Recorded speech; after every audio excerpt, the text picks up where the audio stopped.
Go ahead and call the meeting to order. Thank you. Thank you all for coming out tonight. Looking forward to hearing from everyone.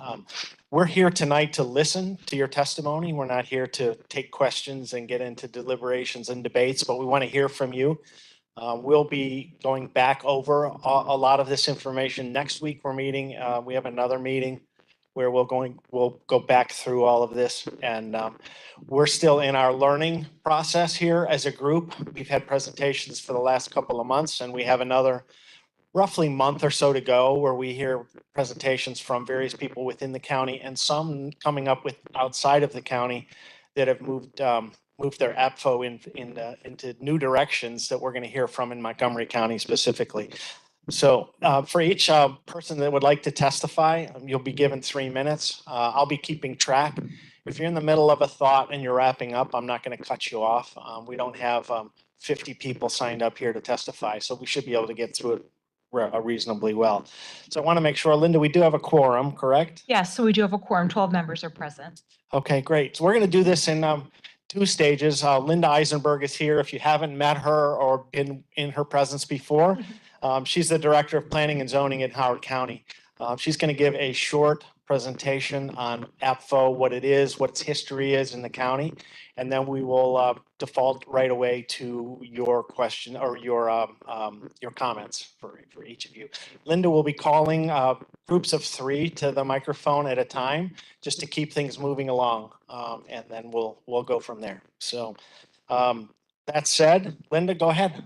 All right, well, good evening, everyone. As our chair, Todd, said, I'm Linda Eisenberg, and I'm the Director of Planning and Zoning for Howard County. Thank you all for joining us here this evening. So this is the order of this evening's events. So we are going to be giving a short presentation about the APFO background and some timing. We're going to call the hearing to order. As Todd said, we're going to have 3 minutes per person. And again, if you need to go a little extra, that's fine. You know, we're planning for a larger crowd too, so wasn't sure the amount of people that would be here. Then we'll close the public hearing, but we'll keep the record open until Friday. So if you want to send in additional written comments, or if you know anyone that wants to send a comment, please have them do so by Friday. Not just for this first round. They can continue to send comments, and we have this set up on our webpage to be always taking constant feedback. But this way it gives me time to kind of go over the results, package everything together, and share with our committee for our next meeting. And then that next meeting will be on November 13th. That'll be in person at the George Howard Building beginning at 6 p.m. We'll be going over what we heard tonight from you all. Let me jump in. One thing. For those of you who want a lot more information, all of our slide decks and all of our presentations, all of our meetings are on the webpage for the APFO webpage. So I'd encourage you, if you want a lot of detailed information, it's all there. And it is very dense, but it does give you the information you need on housing growth, schools, et cetera, and how APFO works. So Linda, I'm sorry to interrupt, but go right ahead. Okay, that's a great point. You know, on our webpage, we have a binder of materials that talk about all the information from each meeting that the APFO committee was presented during that meeting, with all the background, history, and data points as well. So again, I want to introduce our APFO committee. The APFO committee is made up of 15 members. We have 2 appointees from each county council district, as well as 3 appointees from the county executive, 1 appointee from the Board of Education, and an appointee from the Howard County Public School System superintendent. So I'm not going to have everyone introduce themselves. Their names are listed here, but this is the body as written in our county code of who should comprise this task force. So just a little bit of background about what is an APFO. Basically, it's an adequate public facilities ordinance.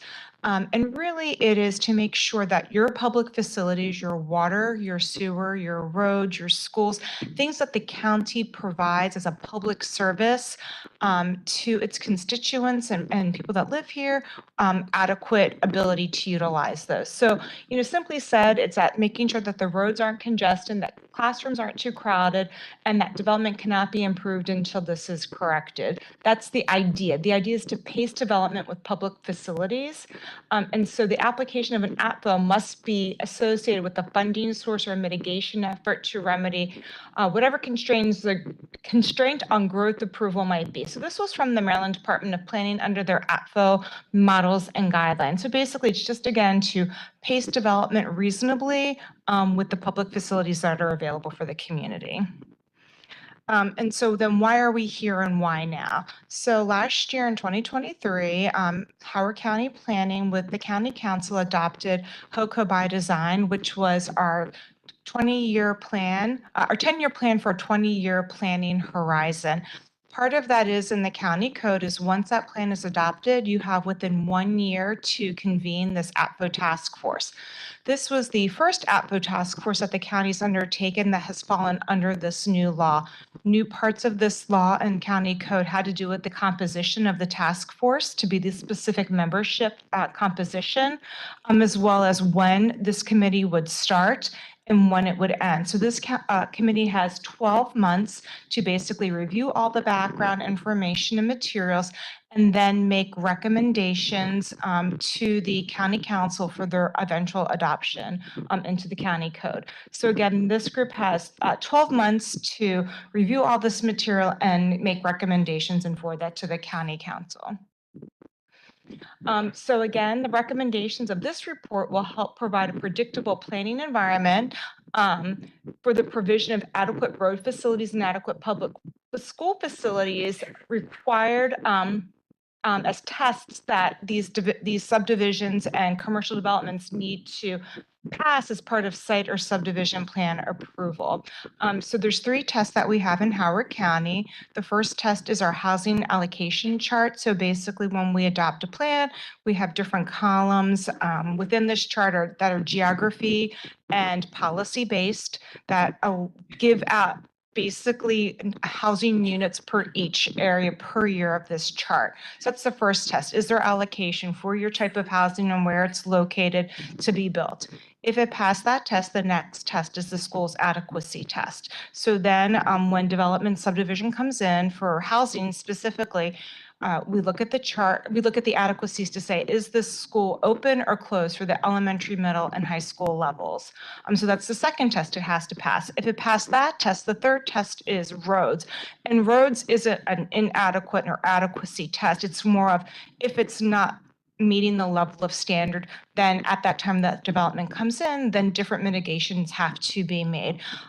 For instance, does a traffic light need to be put in at that intersection? Do you need to have an additional lane put in? Do you need to have what we call an acceleration lane or a deceleration lane for turning into that community to make the road safer? So those are all the different things that the roads engineers look at for that particular community to have to build when that neighborhood comes online, as well as commercial development also. So if you're having a big commercial complex and the road study shows, hey, look, this is going to diminish the quality of the road, you have to keep it at that certain standard. So the idea is to keep the roads at their standards or make them better, not to have them diminish by the new development that's being brought online. So where are we in this task force? So we're early days. As Todd had said, these first 6 months or so are really geared toward learning about APFO, learning about the different tests, looking at the demographic data within Howard County for the populations that are being served, where people are at any given time, what type of people. Is it, young families? Is it kids? Is it adults? Is it older people that are choosing to still stay in their home in Howard County? Who's living where? So that way we can be able to plan for the facilities that are needed for each area. So that's what they've been spending a lot of their time on, being really hammered with a lot of demographic data, a lot of facilities data, a lot of schools data, and then learning about our facilities, our public facilities, water, sewer, fire, police, emergency services. How are we supporting the county residents with these different types of facilities and public facilities that we have? So now we're here at the first public hearing, and the reason we're doing this early is because we have 2 public hearings that we have to do.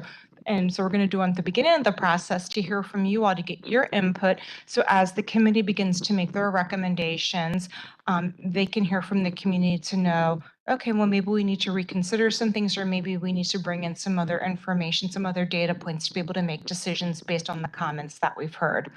And then in the winter to spring of next year, we'll be drafting those recommendations based on all of these data inputs. And then we'll have a second public hearing sometime in the spring, so that'll be announced at a later date. And that will then be for the public to hear what those recommendations are that come out of the report from the APFO committee. They'll take that information back and finalize the report that will be forwarded to the county council. And at that point in time, it will be in the county council's hands to make the decisions about how they want to implement the recommendations from the APFO committee. So again, the topics that have been covered so far, as I said, the general plan, HOCO by design, and there's a lot of specific references within that general plan for what this APFO task force should be looking at and considering as far as recommendations moving forward. School adequacy, transportation levels of service. As I said, other public facilities not covered by APFO, like fire, EMS, police, public works. Private services, we did have a lot of discussion about urgent care and emergency departments. Those aren't public services, but serve the public good. We don't have public hospitals, so they're not one of the testing requirements for APFO, but just also to make sure that we understand, as the committee understands, what that means for Howard County and what's being done to alleviate some of the issues that I know we've been seeing at Howard County General. So we had a great information session the other week regarding that. And then looking again at what the best practices are in APFO and what other jurisdictions are doing. Specifically, we'll be looking to our neighbor Montgomery County. They've taken a different approach over the last several APFO years, and they tend to do their APFO very frequently. Every 3 years, they reevaluate their testing criteria as opposed to every 10 years. So just some different thought processes there that we'll be educating the committee on and making recommendations based on that. So that's a little bit of background about APFO. I'm just going to go over the rules of the public hearing this evening.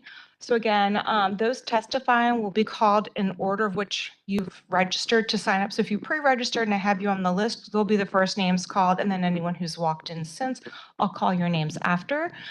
You're going to come to this microphone. I'm going to turn this out. There are no microphone stands in this facility, so we didn't have that available. So instead of holding microphones, I'm just going to turn this out to you all. So you'll just come here, stand here, and address the APFO committee with your comments. And you'll have 3 minutes or so to testify.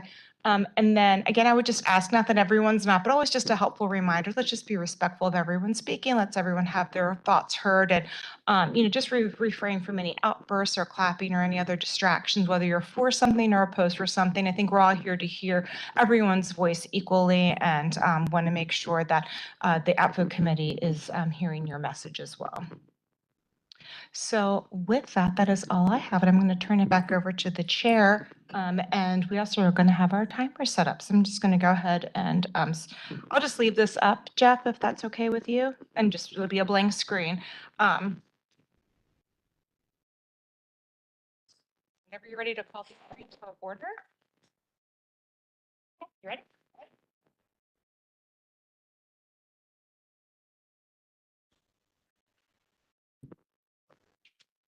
Can you hear me? Okay. I'm going to go ahead and call our first speaker up, and that is Stu Cohen.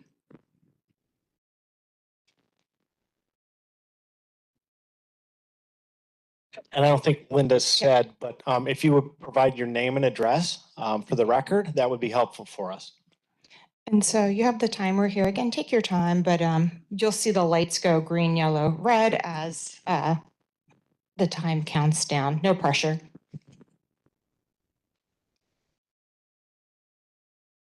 My name is Stu Cohn. I live in Skaggsville. You want my address? Or you just want the city? Okay. I'm testifying for Howard County Citizens Association as I'm the president. I was a member of the previous APFO task force. We have a dream that one day, sound familiar? APFO will be more than just adequate, which would undoubtedly be appreciated by all. We are all seeking the awesome public facilities ordinance, which should include quality of life issues such as the hospital, police, fire, emergency, medical services, utilities, etc. We need to have stricter restrictions on roads and schools and take serious action on the following because otherwise APFO should be known as ALPO, a lousy public ordinance. These are the following recommendations we have. The elimination of signs which read, "Stay alert, traffic congestion next 3 or 4 miles." Roads which are classified as an E level of service should no longer be considered passing in downtown Columbia, referencing the design manual, volume 3, page 5-5. Reference the general plan, chapter 10, managing growth, page 16. The ability for any developer to be permitted to pay fee in lieu to mitigate any declared traffic impact should never be allowed. The elimination of roads classified as quote unquote minor collectors, as stated in the design manual, should be required to be analyzed in all areas, not just the non-public service areas. The complete elimination of over 230 trailers at schools and no more added. To ensure all schools, whenever trailers are required, should be labeled as overcapacity and closed. Any school whose enrollment exceeds 100% should be declared closed. Those schools should automatically be declared open after 4 years, having previously been declared closed. No development should occur after 4 years until completely satisfied. Next, the elimination of the excessive amount of waiting time in the emergency room at the Johns Hopkins Howard County Medical Center. To ensure there are enough inpatient beds at Johns Hopkins Howard County Medical Center to handle services prior to proposed development. To ensure there's enough personnel assigned with the police, fire, and emergency medical services for any proposed development. To ensure the electrical grid can more than adequately handle the workload due to any newly proposed development. To ensure, you may think this is crazy, to ensure delivery of mail will not be delayed because of overdevelopment. I'm going to skip a little bit. At your last meeting, presentations were made by fire, police, and the hospital that included remarks about their services. They were dumbfounded when they were asked, should they be a part of APFO? We all need to be ensured that these critical services in no way result in negative impact by outpacing growth. Just a few more. Thank you. There's a quote by George Bernard Shaw regarding progress, which states, quote, "Progress is impossible without change, and those who cannot change their minds cannot change anything," unquote. At your meeting on October 23rd, and that was reiterated in today's meeting, you were told to stifle, so unfortunately feedback is not part of this agenda. What is the rationale for such a decree? Bill Gates stated, quote, we all need people who will give us feedback. That's how we improve," unquote. Any response? No, figure that. However, I saw y'all taking notes, which I appreciate. I have 20 copies of what I said. Hopefully, maybe you go home and sleep on it tonight, and we can have, you'll have improvements for this. If you can hand us your copies, we'll make sure that they get them. All right, thank you. Okay, great, thanks. Thank you. All right, next is Karina Fisher. And then after that is Ryan Powers and Kat Carter.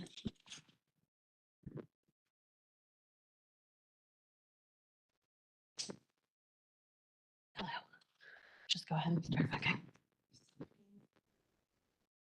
Okay. Good evening. My name is Karina Fisher. I live at 4053 High Point Road in Ellicott City, Maryland. I've been a resident of Howard County for decades. As a child, I splashed around in the Little Patuxent River that ran behind our apartment complex in Savage and took horseback riding lessons that I earned by mucking stalls at the Columbia Horse Center. As a young adult, I chose to stay in Howard County because of all it has to offer and settled into a condo in Columbia. I knew if I ever had children, I would want to raise them here, partly because of my own experiences, but mainly because of the reputation of the Howard County school system. So my husband and I moved to Ellicott City a year before our son started kindergarten into a modest fixer-upper that had a yard for our son to play in. At the time, we thought our child attending HCPSS would be worth our sacrifice of getting much less of a house in both size and condition than we could find elsewhere. Northfield Elementary School was a dream. The school building was in good condition.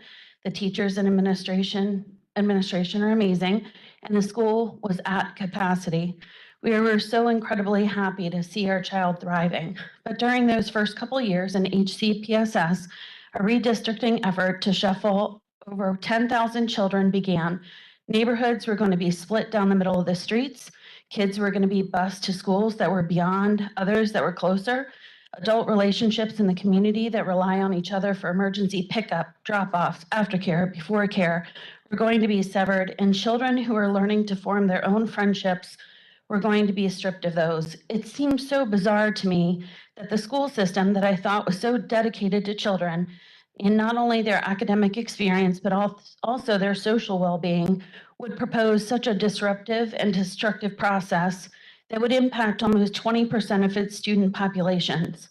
So I started digging to find the root cause. I asked questions, I did research, and I landed in the Miller Library in an APFO 101 session. It struck me at the time as very odd that there were so many angry-looking men in suits standing with their arms crossed and people who were introducing themselves as elected officials. The angry men in suits remained a mystery to me until a few months later when I recognized them. We were then sitting in opposition from each other while testifying at the George Howard Building night after night, month after month, hour after hour, as APFO was going through its review in 2017.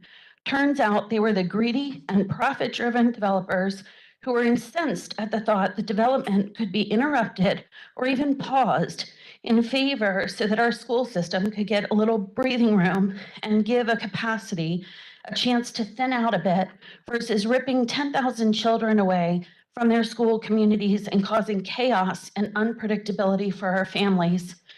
All I'm asking for is please keep the capacity limits that our community fought so hard for. They were reduced for a reason, and that is protect the children. There is already an exemption that exists. Please do not add more. Thank you. All right, next is Ryan Powers.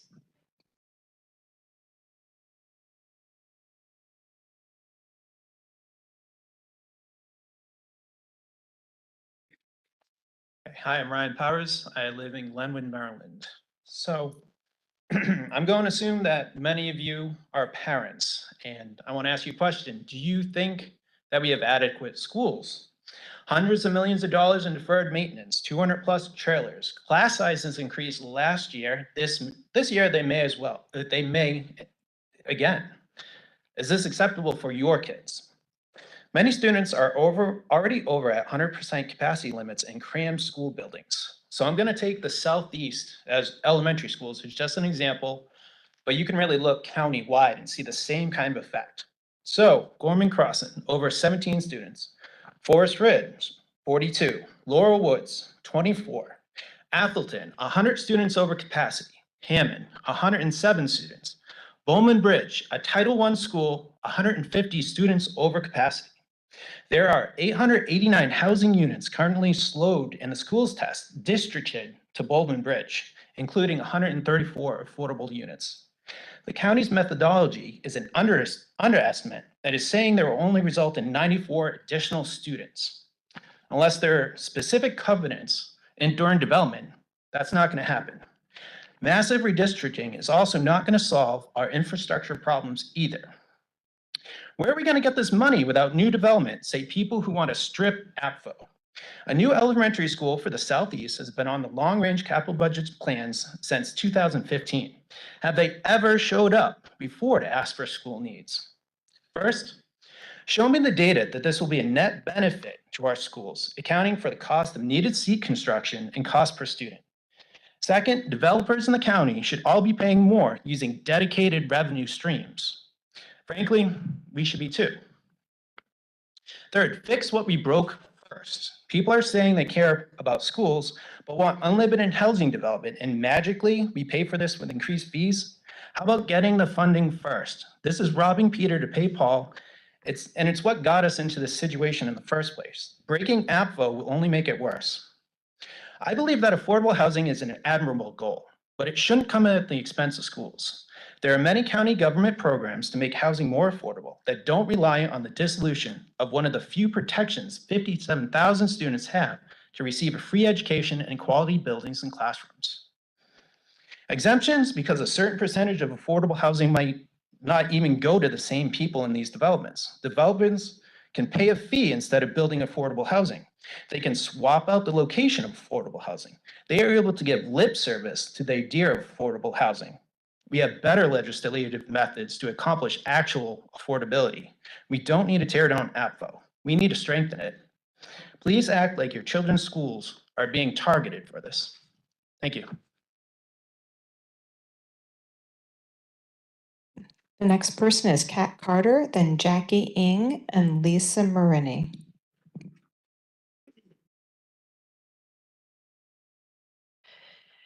Good evening, committee members. My name is Kat Carter. I'm here as a small business owner, former teacher, and an education advocate who has passed national, state legislation and policy for the last 10 plus years. I'm also the VP of Issues for the PTA of Howard County, PTAC, who has over 10,000 members.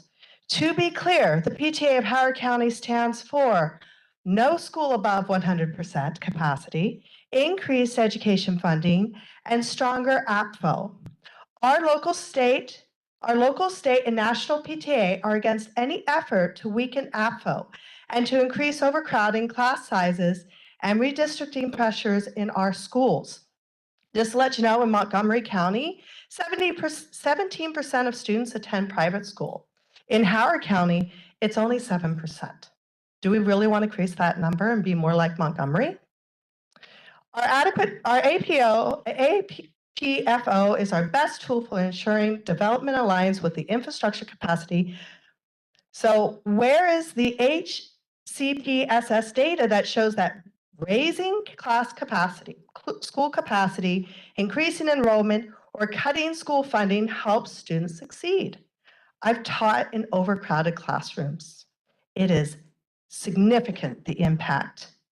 You know, just saying something is for the children does not mean it is.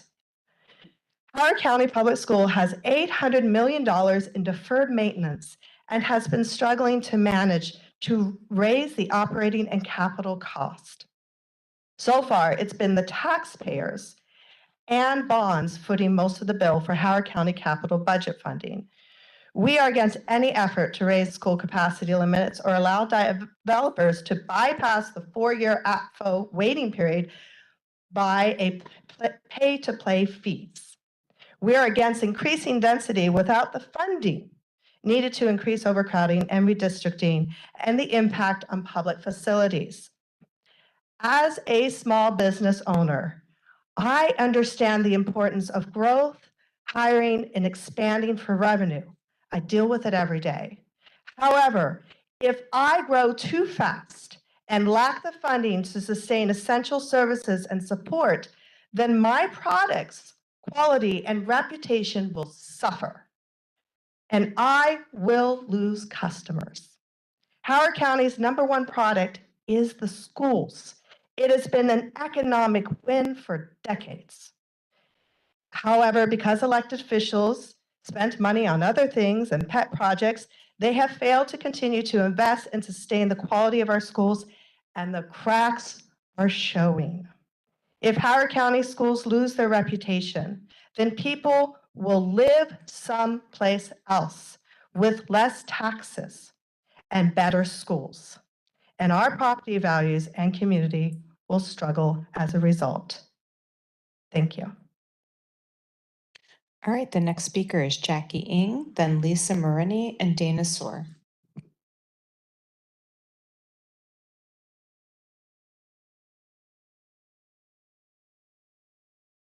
Good evening. Jackie Yang. I live in Cooksville, Maryland, and I am here this evening to represent the Housing Affordability Coalition and its members. The coalition believes that a modified APFO can facilitate progress on resolving the county's current and future housing and school infrastructure challenges.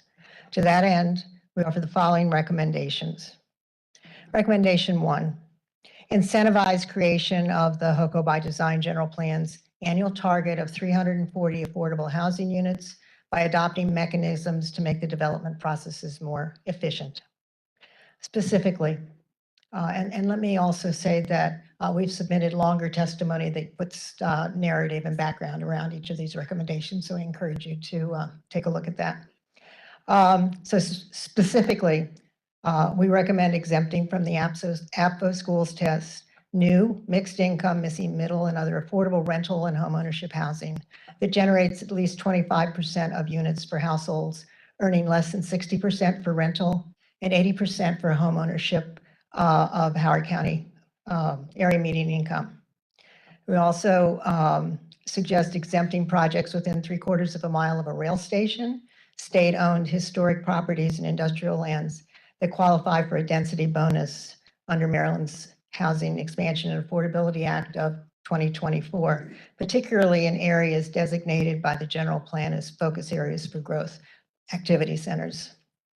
Second recommendation, identify new revenue sources to stimulate development of affordable housing and to pay for school system maintenance and expansion. As stated and recognized by Director Eisenberg today, the Maryland Department of Planning said APFO is not the appropriate tool to stop growth that is otherwise consistent with local zoning. The application of an APFO must be associated with a funding source to remedy whatever the constraint on growth approval might be.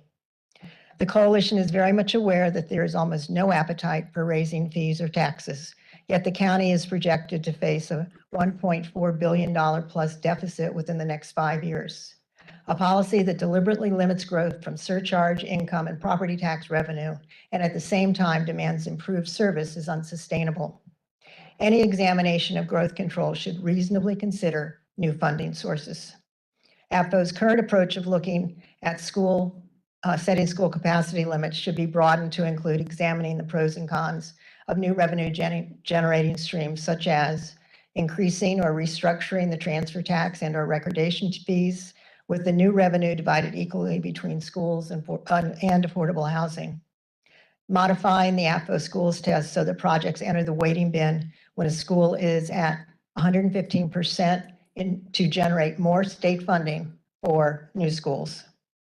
The housing stability of thousands of families in our community and the quality of our educational system already are at risk. It's past time to make the hard decisions that can help resolve these countywide challenges. Thank you very much for the opportunity to testify this evening. All right, next up is Lisa Marini, then Dana Soar and Jen Brother. Good evening. My name is Lisa Marini. I'm a resident of Fulton, Maryland, nearly 40-year resident of Howard County, and my remarks tonight are on behalf of the Howard Progressive Project. Whether or not Howard County's adequate public facilities ordinance has been successful depends on who you ask. The same goes for the question of whether or not APFO should change, and if so, how. This disconnect is rooted in very different ideas of what our APFO was intended to accomplish. Good governance requires a careful balancing of competing needs and priorities. In the realm of managing growth, APFOs are intended to be a tool to accommodate new development by making improvements and expansions to public infrastructure in parallel. Howard County's APFO was not designed to accommodate new development. It was designed only to prevent it, and it has created barriers to affordable housing along the way. Howard County is facing a public infrastructure crisis and crowded schools in some areas. The reasons for that are numerous, but it is fair to say that an APFO that places the burden of funding public infrastructure growth on new development while simultaneously inhibiting that development is not a fiscally or logically sound strategy. And so now, with new development at historic lows, very little developable land left, and a public infrastructure crisis looming over us, it's hard to argue that APFO worked. Some will say that the reason for that is that our APFO isn't strong enough. They're wrong. A stronger APFO that curbs development while expecting that same development to pay for infrastructure improvements cannot be successful. A stronger APFO that does not contain any actual provisions for capital improvements cannot be successful. Howard County is also facing a housing crisis. Affordable housing is in extremely short supply here, with home prices at record highs and zoning maps that squeeze multifamily housing into just a few areas. Inhibiting new development in growing communities drives home prices and rents upward. APFO has further erected barriers to affordable housing by adding prohibitive costs and red tape to the process of building new subsidized housing for our low-income neighbors. Howard County stands at a precipice where revenues are falling short of the needs of its citizens. We cannot expect a flawed APFO to save us from ourselves. It is time to take a hard look at APFO and decide how and whether it fits into our values as a community. APFO cannot continue to be allowed to obstruct affordable housing opportunities and shortchange our revenue streams. Howard Progressive Project asks that you, the members of the APFO Review Committee, strongly consider the recommendations of the Howard County Housing Affordability Coalition and set us on a path forward that works for all of our citizens now and into the future. Thank you. The next speaker is Dana Soar. Good evening. I'm Dana Soar from King's Contrivance in Columbia. I'm the Deputy Director of Bridges to Housing Stability, also a member of the Housing Affordability Coalition. Tonight, the views I express here are completely my own. I want to thank the committee members. First of all, I know it's a technical, deep slog that you guys are going through every meeting. Somebody's got to do it. Thank you for raising your hand and taking on the task, because I do agree that APFO should function properly. I think we all kind of believe that we don't want to completely outstrip the capacity of our infrastructure. I moved here 40 years ago in 1984, and in the late 90s, the population was expanding quite rapidly. Fortunately, we were building at that time schools left and right. So my kids were redistricted, I think, about every other year from one grade school to another grade school. They had classes and portables too. They got a great education. That was my experience. And it was all part of living in a growing, thriving community.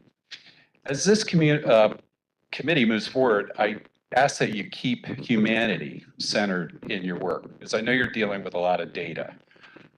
We need recommendations from you that will promote the appropriate expansion of infrastructure to support our growing population and workforce. All of the studies show that we are going to continue to grow, and that includes more housing. The result of workforce growth, combined with a failure to produce enough housing to support the growth, has left so many people behind. Today, close to 30,000 households in the county, that's 1 in 4 households of every household in the county, they earn less than $75,000 per year. That's 30,000 households, they're living here today. These are not people who want to move here. They already live here, earning below $75,000. And as you can imagine, it's very difficult on that income to cope with rents and home prices that continue to rise rapidly because we have an undersupply of housing and a lot of competition for it. Half of those 30,000 households pay unaffordable rents. Nearly 10,000 of them pay over 50 cents of every dollar of gross income to the landlord. I recognize this committee isn't completely responsible for our future housing supply, but obviously APFO is going to have a big impact on it. So I hope the committee will include in its recommendations to the council that we need funding to support schools and housing.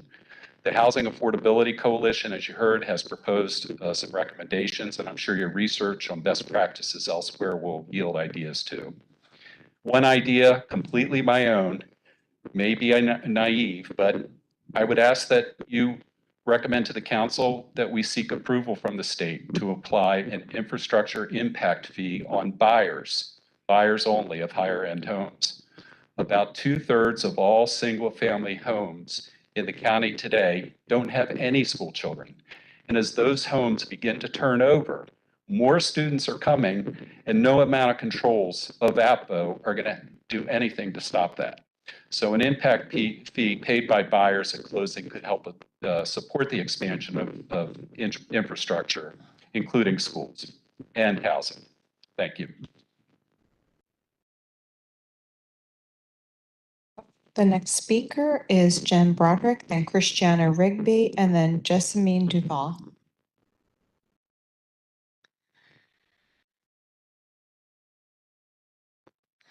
Good evening. I'm Jen Broderick, Executive Director of Bridges to Housing Stability, a nonprofit here in Howard County. Our offices are in Columbia at 9520 Burger Road. Bridges has been focused on preventing and ending homelessness through affordable housing solutions since 1990. Housing prices have been soaring in the county for the past 2 years. 27% of households in Howard County are renters, and at least half of them are rent burdened. Rents have gone up dramatically since the pandemic, greatly outpacing inflation rates and the modest income increases of minimum wage workers and fixed income renters, including seniors and those with disabilities. The reason for these increases is primarily a lack of housing stock for low-income households. Our county has a shortage of more than 9,000 units needed for these households. People who are experiencing homelessness are already here, and they need housing. Our county is a place of safety, security, good schools. It's the right thing to do to make sure there's housing for our residents to keep up with this wonderful life. The current APFO regulations have slowed housing development and caused skyrocketing housing prices for low-income workers. We first need to have a prioritization of affordable housing through adoption of mechanisms to make development more efficient. This includes exempting from the APFO schools test developments that have at least 25% of units for households earning less than 60% of Howard County area median income. Only 15% of public school system students live in apartments. More development will not greatly impact these schools. Redistricting of our school system will help the process of lifting APFO school tests. Over half of the public schools in the county are at or below capacity, and enrollment is not expected to be over capacity in the upcoming years. My children also, as Dana talked about before, were redistricted and are now flourishing in college and doing very well. There's nothing wrong with being in temporary buildings and being redistricted. Please ensure that housing, that missing middle developments are also available. Bridges has a program called Family Home Start to house students already in the school system experiencing homelessness. Again, these are people already here. These kids are already in seats in our schools and they need places to live. Second, I want to echo what was said before. We really need a revenue source for this. We understand that's hard. We don't want to put schools against affordable housing. We want them both to have funding that they need to do what they need for our residents. And please incentivize mixed income affordable housing development close to public transit hubs. Please plan for the overall growth of HOCO by design. Thank you.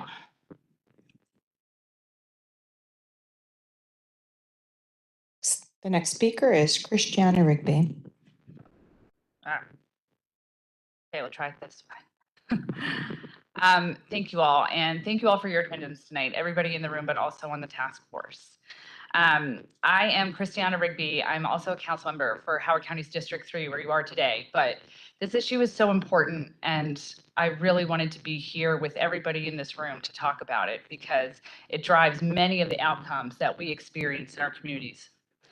To really navigate the very turbulent times ahead, our county has to adjust this policy. The current one-size-fits-all approach does not account for the varied impacts that different buildings with different unit types have on our community. The previous general plan's failure lies in the uniform application of growth control measures across the board, which led to the outcomes that we experience today. Certainty is looming on our horizon, especially after yesterday. So given the new administration's goal to significantly reduce the federal workforce, that will pose significant challenges to Maryland's economy. The federal and state governments will not be positioned to support Howard County and provide financial assistance for schools or anything else. So we are going to have to seek solutions within our communities and utilizing our local resources to address these challenges. Property values have accelerated relentlessly over the past few decades, causing difficulties for seniors who wish to remain in their homes. They love their neighborhoods. They don't want to leave their neighborhoods. Their homes, you know, they bought these homes in their 30s, and the assessments that they pay today are really challenging for them. And the home that they chose in their 30s might not work for their knees or their hips or their back. Speaking, you know, for my dad today.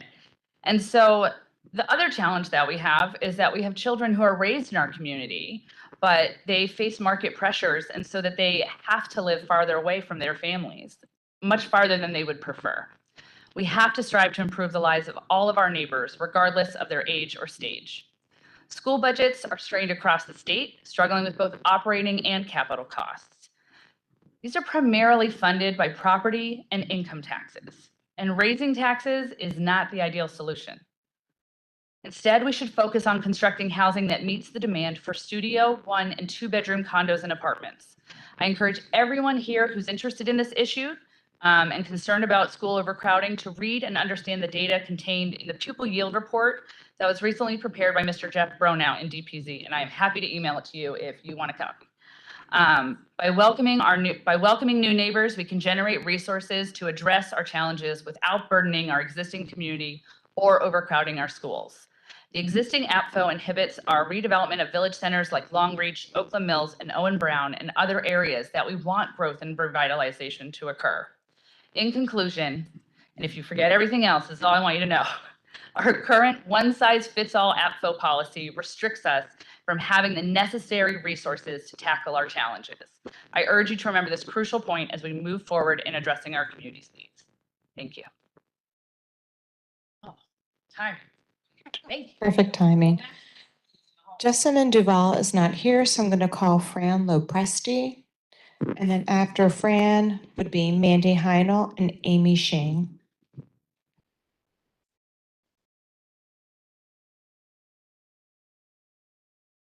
Hi, my name is Fran Lopresti, and I've lived in this village for 45 years. I'm an advocate for senior housing and for senior issues, so you might wonder what the heck I'm doing here. In fact, I worked on getting this very center built. I have some ideas for the committee to explore as opposed to specific recommendations. They revolve around suitable housing for seniors and how to get more of them, aside from specific 50-plus communities, which are often very expensive and out of reach for most seniors. I don't think we estimate children very well. I would like the committee to look at its formula for estimated children. It seems to be rather a blunt instrument. I don't believe that studio and 1-bedroom apartments and condominiums should be treated equally to larger apartments, townhomes, and detached home units in the estimation of expected children. Most of the occupants of these types of units are seniors or young professionals who are highly unlikely to have any children. And I would like to point out that seniors are the fastest growing segment of the population in our county. I was able to review a comparison spreadsheet for townhomes versus apartments from a developer's point of view. Based on that review, cost to developers should also be considered for refinement, and they are based on APFO, is my understanding. We are incentivizing townhomes over condos and apartments where seniors and young professionals tend to live. We need more of the latter type of housing. One of the goals expressed in HOCO by design was for more suitable housing for seniors, aside from specific 50-plus communities. I would like the committee to look at factors that discourage multifamily dwellings in our county. Thank you for your consideration.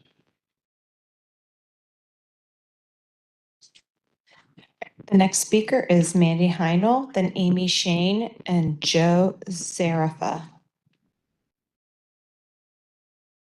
Good evening, members of the committee. My name is Mandy Heinel. I'm an attorney at Saul Ewing. Sorry, my voice is going, so I'm sucking on a candy in Baltimore.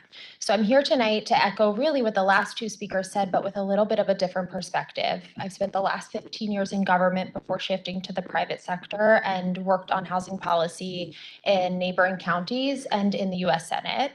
But I'm also here tonight to talk specifically about transit-oriented developments and a way that APFO can play into encouraging those types of developments in a way where you're getting housing, much needed housing in specific areas that would relieve the housing crisis. So we see it across the state, we see it across Howard County. There's a housing shortage, specifically accessible and affordable housing, which is reflected, as others have said, in HOCO by Design and the Housing Expansion and Affordability Act of 2024. I have here Chapter 6 of HOCO by Design, where it calls specifically for an increased connected multimodal infrastructure that provides access to jobs, homes, and amenities, particularly for low-income and transit-dependent community members. We also saw in the state bill that just passed a specific call for transit-oriented developments within 3/4 of a mile of a rail station. That's exactly what I'm asking you to look at tonight. It's not a one-size-fits-all, just like Councilwoman Rigby said. You have to adjust APFO based on where it's located, what type of housing it's providing. Is it relieving a public policy concern, such as a housing crisis? Is it providing accessible and affordable housing for people who don't have other, transit options? They're relying on rail stations. And ways to do that don't have to be that you're eliminating APFO or you're reducing, changing the calculation chart. It could be as simple as allowing certain areas and certain zones and certain types of developments to have different processing times and different wait times and different considerations in those wait times. It shouldn't be one size fits all. It should be based on what type of development you're looking at and what the circumstances are. So thank you so much for your time, and I'm going to give you back 52 seconds. The next speaker is Amy Shane.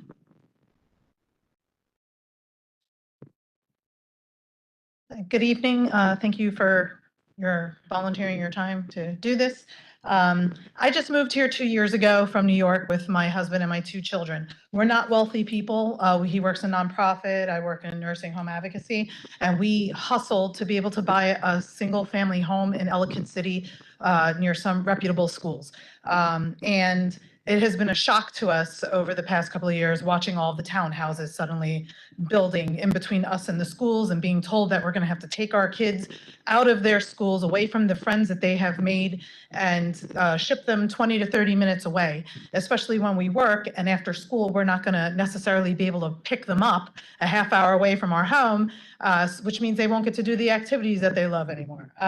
So I'm here to talk about the overcrowding. I am stunned by what I am witnessing and what my kids are experiencing. They're at Manor Woods Elementary School and Mount View Middle School. My son was in a classroom of 23 children in a portable, sorry, not a portable.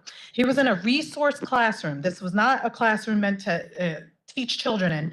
There was no room for the teacher to have a desk. He was in the 4th grade last year. There was no room for them to have any story time on the floor. There was no room for the kids to move around. They were all right on top of each other. When one kid got sick, everyone did. Again, his teacher didn't even have a desk. And this room was not meant to be a classroom. They have portables outside. When the kids go outside, sometimes the door's locked. You have a risk of elopement. There's a huge thing of woods right behind their school. What's stopping a kid who can't get inside from going into these woods? Portables are not the answer. And neither are putting 23 kids into a small room meant to be a resource room. As far as the portables at Mount View Middle School, my daughter has to walk out to them in the rain. She has to carry her instrument out there. And again, I question about elopement, and I'm very scared in this day and age when there are shootings in schools, and this school is right next to a high school. How is my child safe? Half the time they can't even get inside. Somebody has to open the door for them. How are they safe? I hear people saying, well, my kids grew up in portables and everything was fine. It's not acceptable, and this is a different day and age with different security concerns. It's very upsetting. In Mount View Middle School, they have a one-way system because they are so overcrowded. Kids keep falling down. My daughter tells me that the kids have broken arms, broken legs. They're forced to walk down the stairs. She has her trombone and her backpack, and kids are shoving each other. Some kids think it's funny to stand there and stop the flow of traffic. They have 3 minutes to get to their class in this one-way system. So if your classroom is here, you still have to go all the way around. And it causes a lot of stress and anxiety, and frankly, some fighting as well, as the kids are shoving their ways through. Kids are sitting on the floor of the buses. They're sitting on the floor. There's not enough seats on the buses. Redistricting is not an answer. Taking my child from the friendships that they've made and the relationships that we have built and shipping them 20 to 30 minutes away is not the answer. It's just because we have a single family home doesn't mean we are wealthy people who can afford private school, nor should we have to. After being here for 2 years, I'm stunned by what I'm seeing. Someone asked me to speak here today. I'm going to follow up with some points other folks made and send you an email. Thank you for your time. Joe Zarafa and Kevin Chin and Adam Nolder, sorry.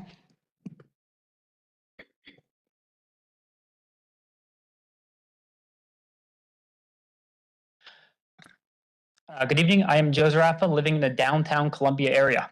I moved to Columbia just under a decade ago as a recent graduate from college. I didn't come to Columbia for the school system. I didn't come for the events or nor amenities provided by the CA, nor for the car-dominated suburbs.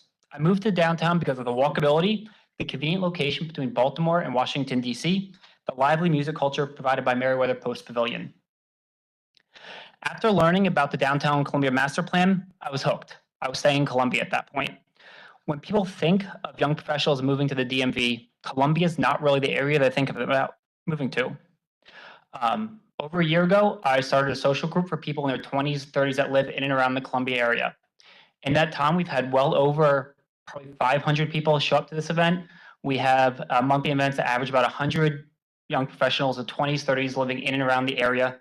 And at each event, we talk about the downtown Columbia plan. I happen to mention it. I mentioned the Gateway East plan. I mentioned the library. And all the young professionals get super excited hearing about this and get excited for the outlook of what Columbia is going to be. The only pushback I've ever got from the hundreds of people I've talked about is, what about transit? Today, the dream of young professionals living in Columbia is not attainable by all. Rent's extremely expensive, and people trying to buy houses makes it very difficult. I have two friends that are in the process of buying a home right now. They're under contract for a home in Laurel, Maryland. Their budget should have been able to afford something in Columbia. They were not able to because of the lack of supply coming on the market here, because we're not building anything. So we have people moving out of Columbia because they cannot afford it.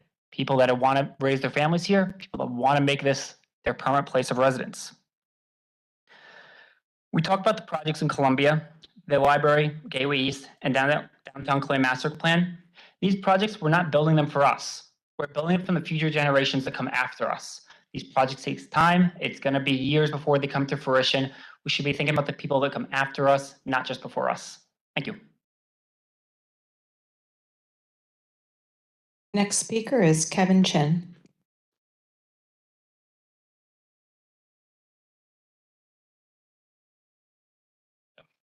So, hi, my name is Kevin Chin, and I live in Ellicott City with my wife. I became interested in affordable housing because I work in healthcare and I see how the high cost of housing affects my patients' health. I hear from a lot of Howard Countyans that if only we stopped development and new people from coming in, we would have enough money to fund our schools. The truth is we cannot maintain our high-quality schools, libraries, parks, and police without increasing our tax base. 91% of our county tax revenue comes from income tax and property tax. Our income tax is already the highest allowed in the state at 3.2%. Our property tax is 1.044%, the second highest in Maryland already. The Spending Affordability Advisory Committee of Howard County has a sober analysis of our county's worsening financial difficulties. There are only three concrete solutions: raising taxes, cutting spending and services, or growing the tax base. There is this pernicious myth in the county that new residents impoverish the county. This just violates a fundamental rule of good governance. The bigger your population, the bigger the tax base, and the more money you have for public services such as schools. If less people meant your town or county was improving, I'd like you to tell that to the Rust Belt, to the deindustrializing areas and depopulating areas of the country. We're blessed to be in an area where people want to move to. When apartments like the Juniper in the new Meriwether district, which I'm sure you've all been to, pop up, this is a financial boon for the county. If we want to play the numbers game, the student generation of the Juniper, per the Department of Planning and Zoning, is 0.06 students per home. That cost, or burden as some people like to think of students, is very low. But each of these homes is a new resident who contributes thousands of dollars to our county with property and income taxes. I'd at least like the opponents of housing to recognize that something like the Juniper is a win-win for people who need a roof over their head and for the county and the school's bottom line. Oh, and by the way, they have 24 affordable homes on top of that. This is not a zero-sum game between supporters of schools and housing. The truth is, per the financial analysts, we need more housing and growth to fund our schools and fix these billion-dollar budget shortfalls that are coming. And they are coming for us unless we make some changes. Thank you. The next speaker is Adam Nolder.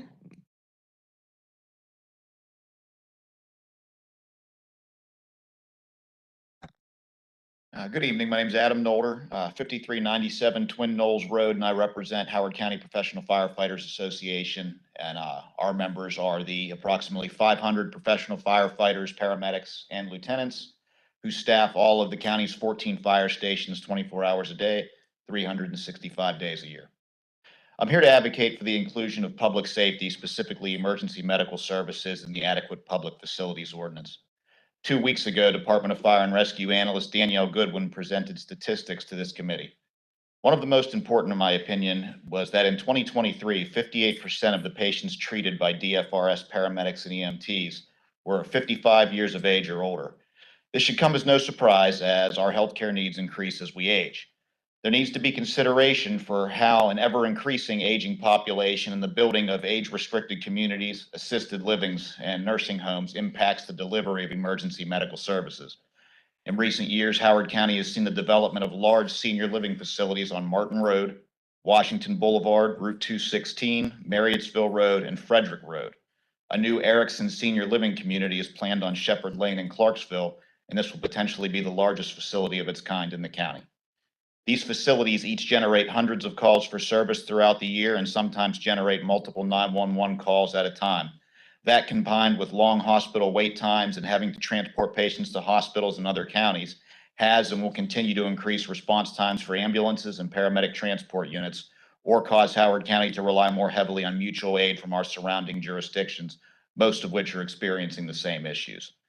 I also asked the committee to consider the public safety needs that will be generated by the development of the Columbia Gateway Drive area project, and remind you that the fire stations that surround that area, specifically stations 9, 12, and 6, are already running thousands of calls per year and are consistently the busiest stations in the county. We are not opposed to the development at all, and I hope I didn't come off like that. We understand that there are many needs for our seniors in this community, and one of the best ways to house them is in the communities that take them in independent living, then provide assisted living, and then provide skilled nursing. It's excellent that we just have to pay attention to the resource draw that these communities have and make sure that the fire stations are big enough to house the resources these communities need, and we're staffed appropriately for all 24 hours of the day to meet their needs. Thank you very much. The next speaker is Andre Gao, then Lori Ramy, and Meg Ricks.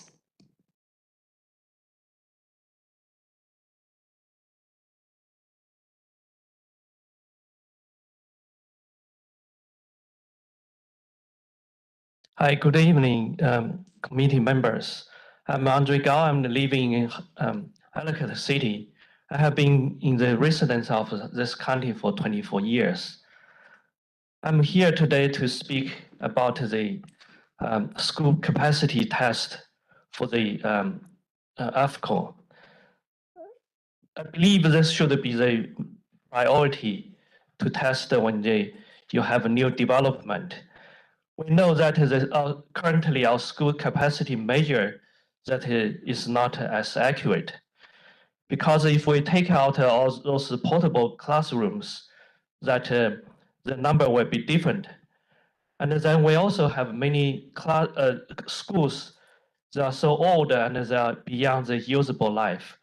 We keep using them is because we don't have enough capacity to handle the student. So if we take out those those schools beyond the usable life, our capacity will be even severe.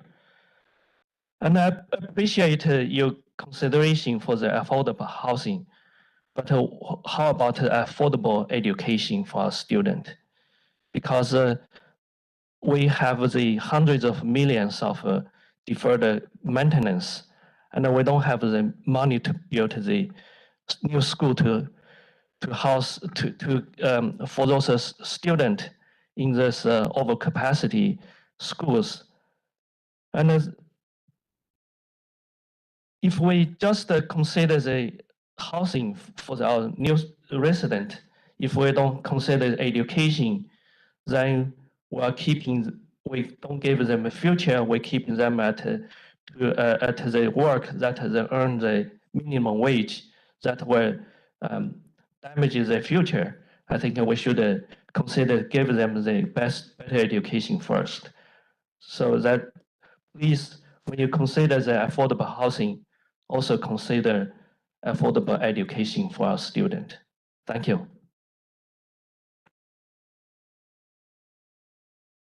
Laurie Ramey.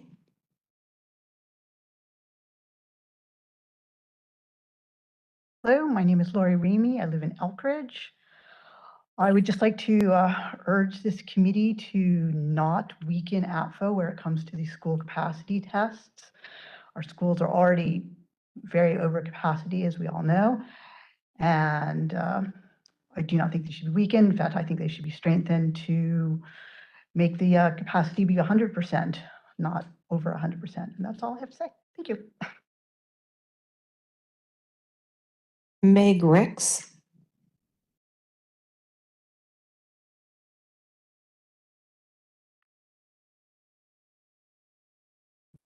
Good evening, everyone.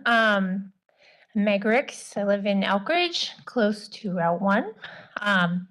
So I'm happy to see everybody that's here tonight. I think all of us that are here love Howard County, care about it, care about all the people that live here and those who are going to live here. And we want our county to be a wonderful place to live and to be that for every resident and future resident. My hope, and I am hopeful, things that I've heard today, people discussing about how we can make APFO work. I don't think that we need to gut it. I don't think it needs to be looser.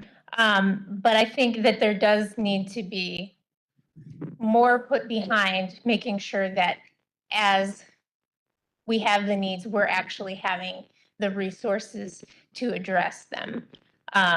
Because we are going to continue to grow, even if we're not, maybe we're in a lull in our school capacity right now, or utilizations. But so we need to make sure we have the schools that we need, and we need to make sure we can take care of the ones that we have.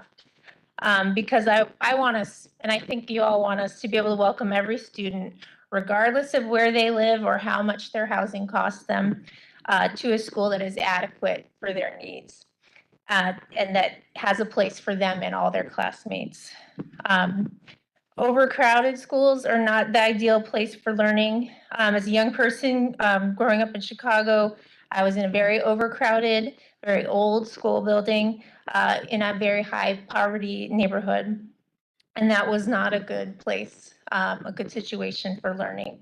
And as a parent of a Howard High School grad at 2022, she attended all 4 years in an overcrowded school, not knowing year to year what was going to happen if she was going to continue there. And she had diminished opportunities for participating in a lot of the things that we think of as part of high school. A lot of people didn't get to do sports for their school or didn't get to be in the play. We were very fortunate that we were able to provide those opportunities for her outside of school. But other kids who were like me growing up don't have those resources to be able to participate in those enriching activities outside of school. So my hope is that we can work together as a community, that we can address multiple needs that we have in our county, and that we can make sure that we're taking care of all of our students. I'm repping today for Guilford Park, where my daughter got redistricted to as our #1 highest farms rate high school in the county. And it is the one that is projected to be the most overcrowded. And that's not even considering some of the communities that, like the Gateway, that are not in our projections yet because we don't know how many homes will be built there. So, thank you. Derek Miller.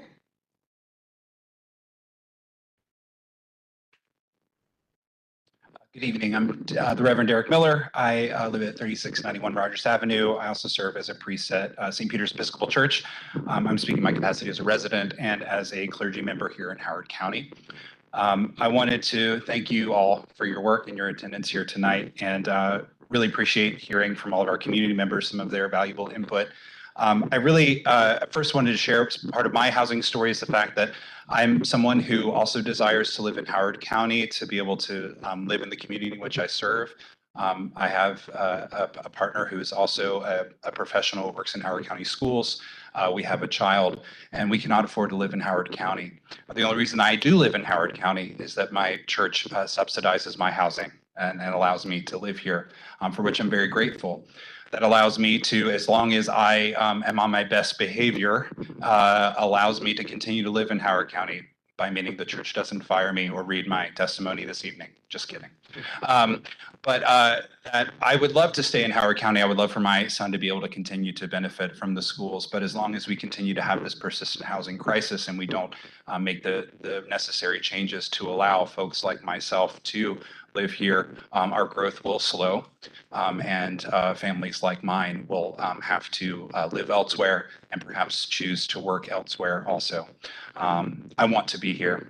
I want to continue to serve the community that I serve that is also continues to be impacted by this housing crisis. We have a lot of people who cannot age in place and who are having to move far away, thus losing their faith communities in the process.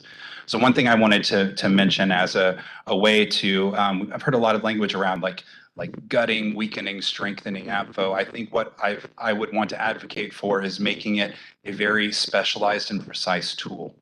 And so I've heard some of those recommendations this evening. The one I want to lift up for you is allowing for the exemption of APFO by right for affordable housing projects to be exempted from school tests, as was lifted up by the Housing Affordability Coalition, particularly because it would allow for opportunities for faith communities like mine and many others to participate, as we now know that the Affordable Housing Expansion Act does allow for faith-based owned property to be developed for affordable housing.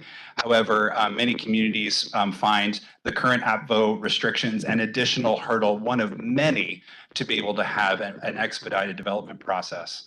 And so being able to have a focused, targeted exemption for projects that could allow for faith communities to remain and also be able to exercise their faith by providing much needed housing for people in their community, much like I get to benefit from as a clergy person, to be able to make that available for the people who truly need it. I think that would be a really great utilization of a revised APFO approach. So I appreciate your time and work and look forward to what's to come here in Howard County. Thank you. Joan Lankos.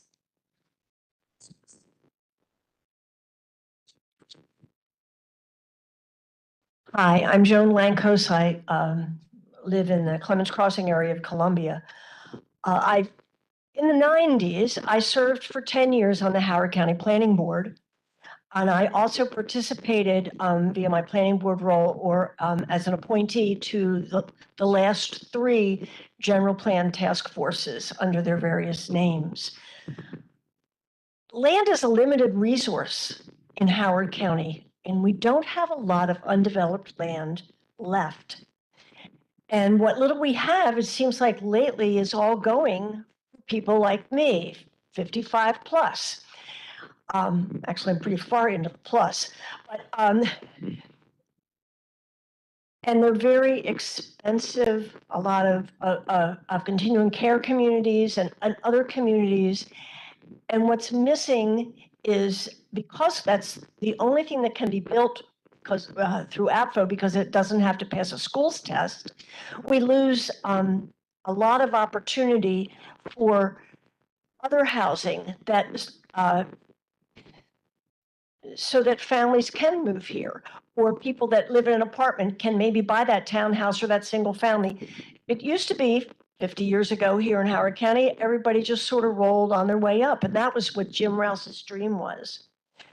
The percentages that we have on of 105% capacity for an elementary school is just crazy. I'm not a math whiz, but it seems to me one family moves into a neighborhood and all of a sudden a school is now over capacity. Similarly, two families move out and now it's under capacity. I mean, the 105% is just too low on an elementary level. And I know someone else is going to talk a little bit about how it got to where it was originally. We need accurate numbers. We've heard it from a couple people here tonight talking about specific projects. I had a presentation from Montgomery County when I served on the general plan HOCO by design, and they explained about how they look at the actual project. They look at whether it is all studios in one bedrooms or whether it's a 2 or 3 bedroom family unit to determine how many, what their yield is going to be. Howard County should be doing something like that. It can't be a one size fits all. Quickly on roads, I think what we're doing with roads over all these years when we require additional turn lanes or lights or something like that, I think that is working fairly well. And I don't see a lot of changes needed for that. The last thing that I wanted to talk about was the hospitals and things that are beyond the control of Howard County should not be part of Howard County's APFO project. You can certainly say you should look at that, but it can't be a trigger that prohibits parking, or rather prohibits construction of homes. We need homes for everyone to live here. All right, and our last speaker is Rosemary Mortimer.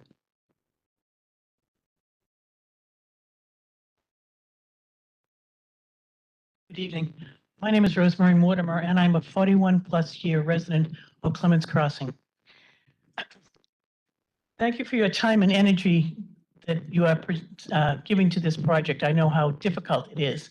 And the reason I say I know that is because in 1990 to 1992, I was the PTA Council president. As such, I was the representative from the PTA Council to the APFO, the first APFO and the second APFO committee. And so I've been where you are, and it's a long process and an interesting one. I also chaired the open-close chart for approximately 10 years after the APFO committee was finished. Schools at that time were extremely overcrowded, and home building was virtually unrestricted. In fact, Bowman Bridge Elementary School was over capacity before they even opened its doors. We looked at roads and schools, knowing the schools would always have a lobbying arm, and roads would not, and yet they were essential. From just an initial look, one problem with this current APFO is the change of the number of capacity from 115 to 105 in the elementary schools. We worked many hours to find a number that we thought was workable. And why it was changed, I don't understand. We did this because we felt it gave predictability both to schools and to the builders. And builders, I went in initially thinking that builders were the enemy. That was my way of looking at it. And it wasn't until I began listening that we all had our own agendas, but we all cared about the county. And that's, I believe, what everybody still does. We needed to look at, do we need building? We also need to be sure that our schools are appropriate. And we don't want to cut off one for the other. We also did this number because it gave us flexibility and a way to ensure state funding. And if we have a funding of 105 or 100%, we're not going to get state funding for new schools. Why it was changed and what research went into that change needs to be reviewed and reconsidered. Thank you very much.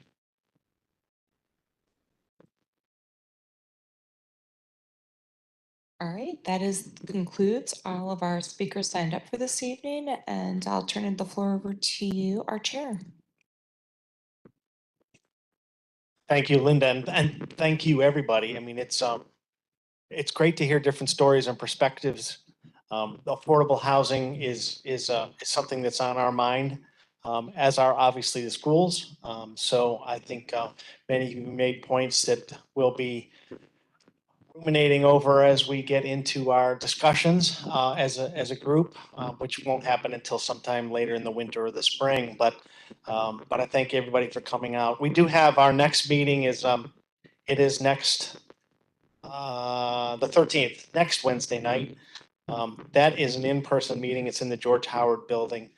But I would also refer you all back to our website if you want to listen to recordings and if you want to see any of our slide decks that different presenters are providing us. I think it's very, very helpful for all of you. Obviously, you're very interested in the topics, and I think spending some time looking at some of the data that we're looking at might benefit as well in terms of rounding out your understandings for some of the issues we're wrestling with as a committee. So thanks for coming out.